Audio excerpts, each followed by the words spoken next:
Zuma di sini tentu yang dimaksud adalah Ustadz Zulkifli M. Abbas, karena nggak ada yang lain ya. Dan ini yang lebih nyelekit lagi sahabat.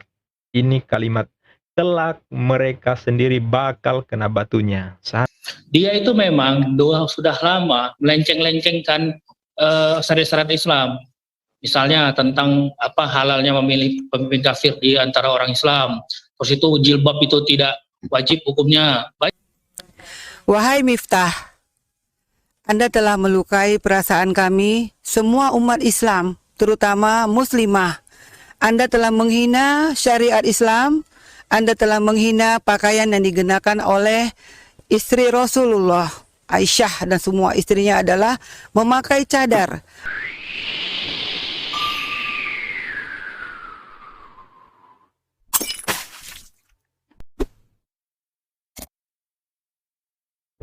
Bismillahirrahmanirrahim.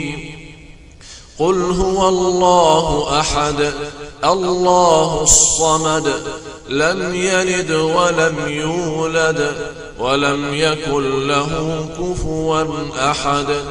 Assalamualaikum warahmatullahi wabarakatuh. Bismillahirrahmanirrahim. Alhamdulillahi rabbil alamin. Asyhadu an la ilaha illallah wahdahu la syarikalah wa asyhadu anna Muhammadan abduhu wa rasuluh. Sahabat Milah Ibrahim Channel yang semoga senantiasa dirahmati Allah Subhanahu wa taala.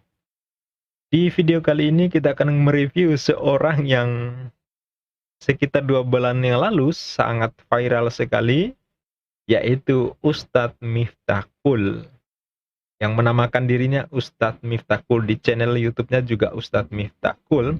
Dia tampil beda karena sekitar 2 bulan lalu ketika si Kosman bin Sunet alias Muhammad KC yang ditangkap polisi karena kasus dugaan penistaan atau penodaan agama, yaitu agama Islam yang menyebut Nabi Muhammad sebagai raja jin, menyebut Nabi Muhammad pengikutnya jin, Nabi Muhammad dekat dengan jin, dan menyebut juga orang Islam menyembah batu dan lain-lainnya.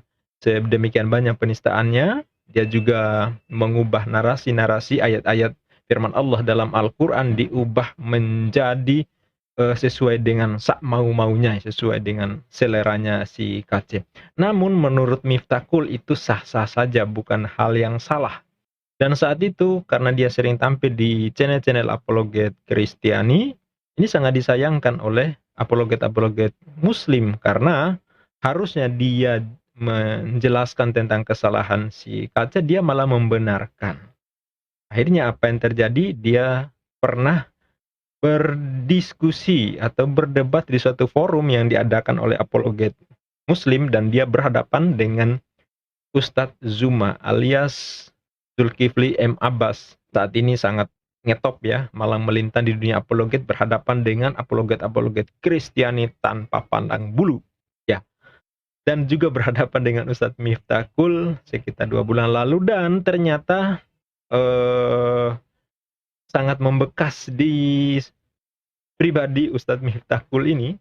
Nah, ini bisa tercermin dari postingan ya, postingan komentarnya di channelnya. Ini akan saya bukakan sahabat, dan ini tentu bagi saya sangat mengagetkan karena bagaimana seorang ustadz mengaku dirinya ustadz ya, tapi apa yang disampaikan sangat jauh dari karakter seorang ustadz ya. Coba akan saya tampilkan di sini sahabat.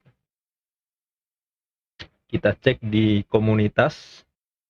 Nah, oke, kita lihat di sini, ini di channelnya Ustadz Miftah Qul ya sahabat.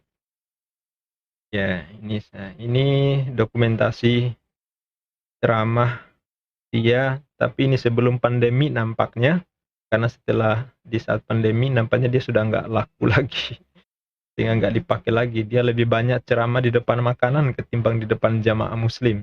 Ya, kita lihat di sini ya. Oke. Ya, ini istrinya, Ustadz istrinya nggak berjilbab sahabat karena dia mengikuti fatwa Ibunda Hajjah Sinta-Nuriyah yang menyatakan jilbab tidak wajib, tapi dia tidak mengikuti ajaran Nabi, tidak mengikuti imam mazhab. semua imam mazhab itu mewajibkan wanita itu berjilbab, tapi untuk sosok yang satu ini dia tidak menganggap wajib, bahkan istrinya tidak. Naudzubillah. Oke, lanjut ya. Nah, di sini sahabat saya akan tunjukkan hal yang luar biasa. Nah, ini sahabat, ya postingan yang mau saya tunjukkan kepada sahabat, itu postingan 1 bulan yang lalu. Dia memberi caption di sini saat berada di kota Madinah, Arab Saudi, di depan Masjid Nabawi. Masjid Nabawi. Ini ada Masjid Kuba hijau ya, sahabat. Oke, di Madinah. Nah, ini Ustadz Miftahul dengan latar Masjid Nabawi. Oke, baik. Nah, sekarang kita lihat komentarnya, sahabat. Ada 10 komentar di sini. Saya akan bacakan komentarnya. Pemandangan yang cerah, orangnya asik, sehat selalu Pak Ustadz. Ini Juan Norsena. Ya, Yus, terima kasih, salam kebaikan. Ya, jadi salamnya pun spesial ya, karena ini sahabat, saya beritahu bahwa Ustadz Miftahul ini sangat diidolakan oleh oten-oten di dunia apologet ya. Ya, karena sejak dia begitu membela Muhammad KC, idola oten yang saat ini sudah ditangkap polisi. Nah, dia makin ngetop dan dia sering tampil di forum-forum Kristiani. Oke, ini ya wah asiknya, ini dijawab juga terima kasih oleh Miftahul. Nah, kemudian di sini mantap Pak Ustadz. Ini semuanya juga dijawab ya dengan santun terima kasih. Dan ini ada pertanyaan, kapan itu kesananya Bang Ustadz? Apa sudah boleh ke sana? Sehat selalu, amin. Ini ditanyakan oleh Luciana Saputro. Dijawab, coba kita buka jawabannya. Ya, tahun 2018 yang lalu. Oh ya, ternyata tahun 2018 yang lalu ya, bukan saat ini. Jadi ini 2021. Ya, berarti sudah 3 tahunan ya, sahabat. Nah, yang mau saya ulas itu adalah di sini, sahabat. Coba diperhatikan, sahabat. Di sini komentar dari seorang dengan akunnya Lapet. Lappet. Lapet 1 bulan yang lalu ya. Nah, komentar di sini, mantap Pak Miftah. Pengalaman Bapak banyak tapi tetap cool. Ya. Mantap Pak Miftah, pengalaman Bapak banyak tapi tetap cool. Nah, ini yang menarik bagi saya untuk saya ulas, sahabat. Tidak seperti Zuma dan kawan-kawan, DKK ini dan kawan-kawan, sahabat. Tidak seperti Zuma dan kawan-kawan. Bicara seperti tong kosong. Nah, ini sahabat. Zuma di sini tentu yang dimaksud adalah Ustadz Zulkifli M. Abbas, karena nggak ada yang lain ya. Nggak ada yang lain. Dan kawan-kawan siapa ya? Tentu apologet Muslim. Jadi di sini si Lapet ini yang mengatakan bahwa tidak seperti Zuma, maksudnya dibandingkan dengan Miftahul ini tidak seperti Zuma dan kawan-kawan yang hanya bicara seperti tong kosong, kata ini. Dari komentar seperti ini kita paham ya, 100% menurut keyakinan saya dia adalah oten. Nggak mungkin Muslim, gitu ya. Nah, sekarang yang menarik adalah di balasan si Ustadz Miftahul ini. Sahabat, mari kita baca pelan-pelan. Ya, coba dibaca di sini. Entah apa yang mereka perjuangkan. Jelas ya? Entah apa yang mereka perjuangkan. Ini walaupun ada kata apa, kata tanya, tetapi ini ada kalimat retoris. Ya, kalimat retoris, bukan pertanyaan yang sebenarnya. Ya. Entah apa yang mereka perjuangkan, artinya si Miftah ini dia tidak tahu apa yang diperjuangkan oleh Ustadz Zuma dan kawan-kawan yang malang melintang di dunia apologet, mencerahkan pemahaman umat Islam, umat dari upaya penyesatan dan pemurtatan. Ini yang senantiasa diperjuangkan oleh Ustadz Zuma dan kawan-kawan. Ya, tapi di sini ada entah apa yang mereka perjuangkan. Ini komentarnya Ustadz Miftahul yang pernah berhadapan di forum debat sekitar 2 bulan yang lalu. Dan ini yang lebih nyelekit lagi, sahabat. Ini kalimat, kelak mereka sendiri bakal kena batunya. Sahabat, kita tentu yang berpendidikan paham ya, kata-kata seperti ini bukan kata-kata yang santun, bukan kata-kata yang layak diucapkan atau keluar dari lisan seorang ustadz. Ya. Kelak mereka sendiri bakal kena batunya. Kelak ini artinya kejadian yang akan datang, yang diharapkan terjadi yang akan datang. Ini merupakan doa akan terjadi yang akan datang. Kelak mereka sendiri bakal kena batunya. Bakal ini akan terjadi yang akan datang. Ini ada kata kelak. Ya, mereka tentu yang dimaksud adalah ini.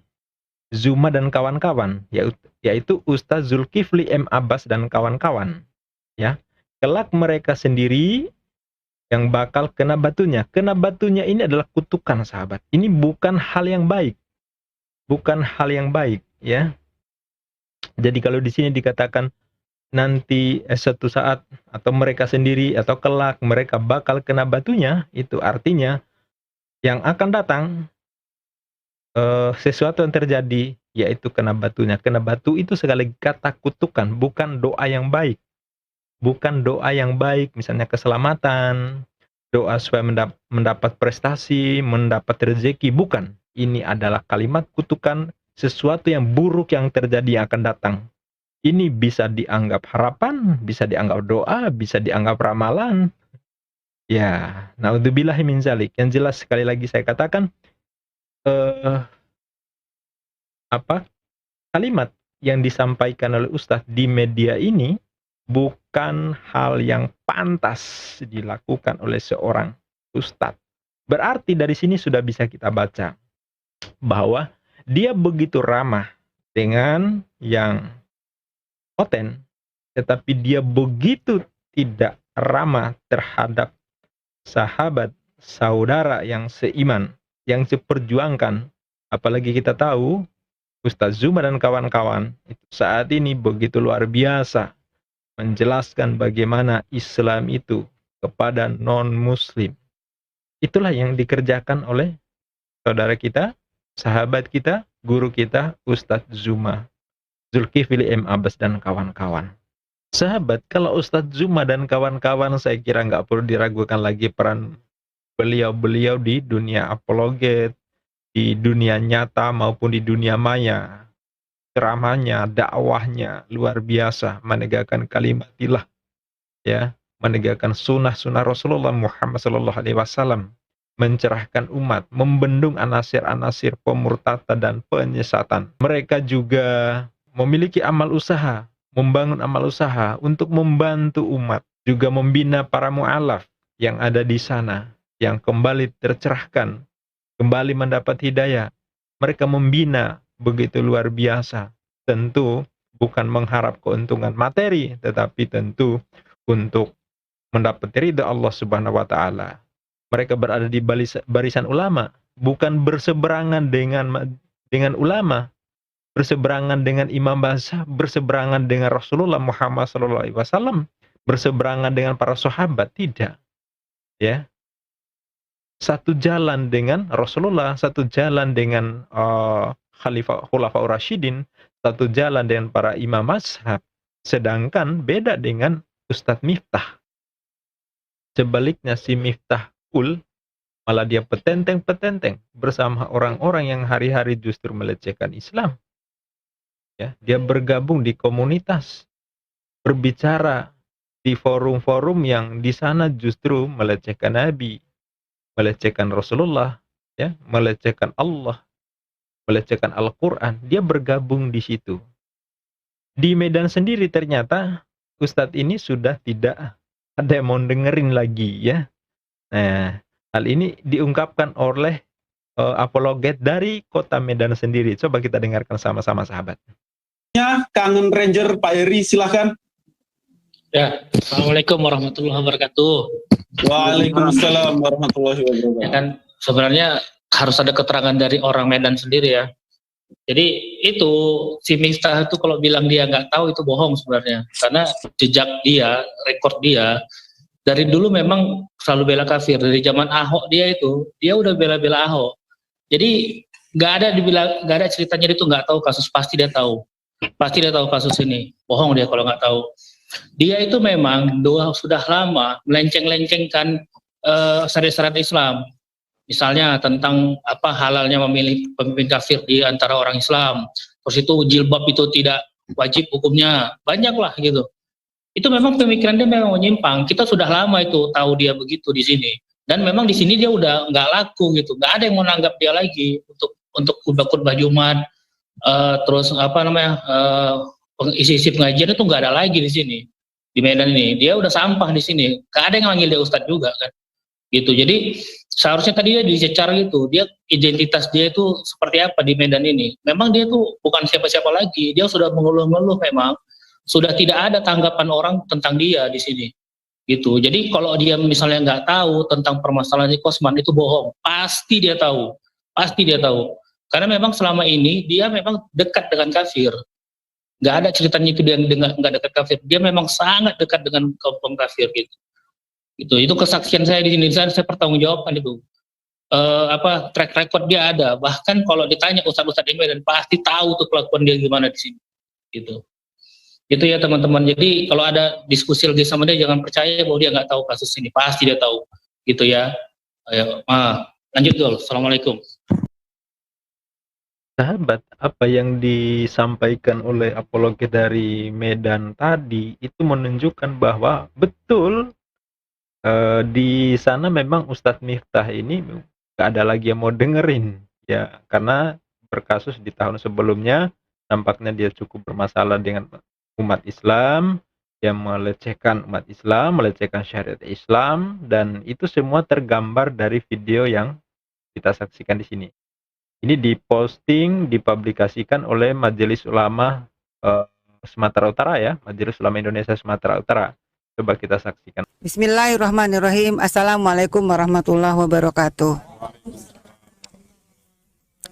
Wahai Miftah, Anda telah melukai perasaan kami, semua umat Islam, terutama muslimah. Anda telah menghina syariat Islam, Anda telah menghina pakaian yang digunakan oleh istri Rasulullah. Aisyah dan semua istrinya adalah memakai cadar. Anda telah menghinanya, artinya Anda telah menghina pakaian, cara berpakaian atau syariat Islam. Bagi kami itu adalah penghinaan, dan penghinaan ini sangat menyedihkan, sangat menyakitkan hati kami. Wahai muslimah yang dimanapun kita berada, ayo kita serukan, tangkap Miftah, tangkap Miftah, adili Miftah, adili dia, kejar dia. Tanpa syarat kita harus menangkap Miftah, karena dia telah berani menghujat, menghina syariat Islam yang hari ini semakin hari semakin nyata orang menyatakan kebenciannya terhadap Islam, padahal kita tidak pernah membenci syariat-syariat atau tata cara hidup orang lain. Mudah-mudahan Majelis Ulama dalam hal ini telah menjembatani perasaan kami yang hari ini sangat terluka dengan kalimat-kalimat yang menjijikkan dari Miftah.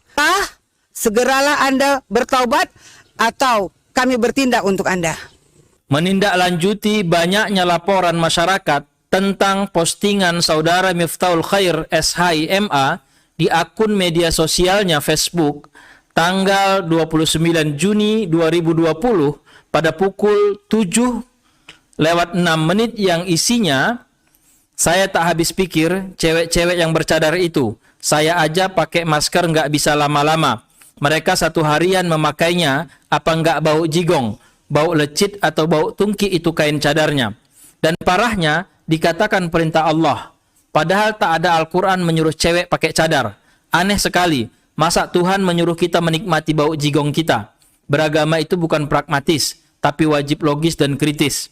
Alasan-alasan krusial inilah yang membuat cewek bercadar melepas cadarnya. Rata-rata mereka memakainya karena dogma buta. Kali ini saya ingin membahas tentang jilbab tidak wajib bagi wanita Islam. Iya, ini fatwa dari istri almarhum Kiai Haji Abdurrahman Wahid. Beliau seorang ulama wanita ya. Kan saya katakan Nabi Muhammad itu udah biasa dulu kena hujatan, kena hinaan, dan beliau Andai kata dia hidup hari ini, dia tidak akan mungkin menggiring umat untuk marah. Andai bila itu hidup hari ini gitu, dia tidak akan menggiring umat untuk melapor ke polisi. Apakah masih Anda percaya bahwa yang model seperti ini layak menyandangkan dirinya, menyematkan dirinya dengan label ustadz? Wallahu a'lam bishawab. Anda, sahabat, tentu lebih cerdas dalam menilai, lebih cerdas memilih mana yang panutan, mana yang layak untuk disingkirkan.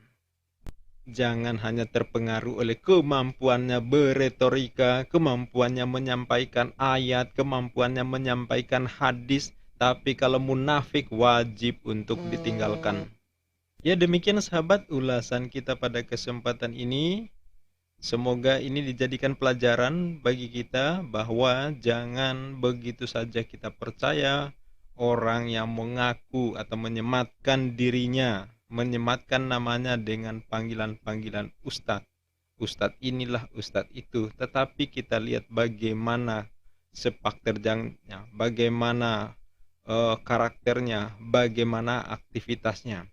Kalau dia mengajarkan sesuai dengan agama yang dibawa oleh Rasulullah SAW, maka kita boleh mengambil ilmu darinya. Tetapi kalau justru melecehkan Islam, melecehkan syariat, malah menghina tuntunan Nabi, maka dia hanya mencari keuntungan semata dengan cara menyematkan di depan namanya ustadz. Itu saja sahabat. Billahi taufik wal hidayah. Wassalamualaikum warahmatullahi wabarakatuh.